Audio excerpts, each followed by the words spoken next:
Ito ang bagong coronavirus na nag-mutate at naging pisikal na anyo sa eroplano. May mga higanting bola ng virus sa himpapawid. Ang transportasyon sa lupa ay nagdadala ng mas maraming virus. Nakita ito ng direktor ng SHIELD at nagpasya siyang hindi na maghintay.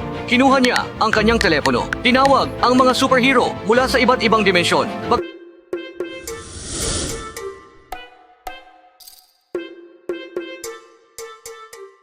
Bagamat walang gustong magpasakop para sa kaligtasan ng ating mundo, lahat ay nagsikap.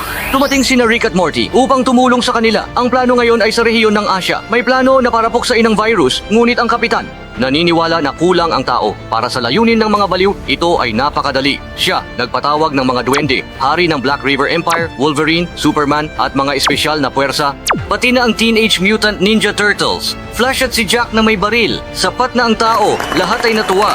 Ang mundo ay biglang nagkaisa para iligtas ang mundo. Walang oras na dapat sayangin. Ang mga bayani ay nahati sa 3 grupo para magtulungan upang maiwasan ang panganib at impeksyon ng virus. Ang virus ay nagsimulang mag-target ng mga superhero, naging napakalakas sa pamamagitan ng pagkalat at mutasyon, at kayang sumugod sa mga bayani para sa labanan. Malapit nang sumiklab ang labanan, lahat ay nagbigay ng buong lakas.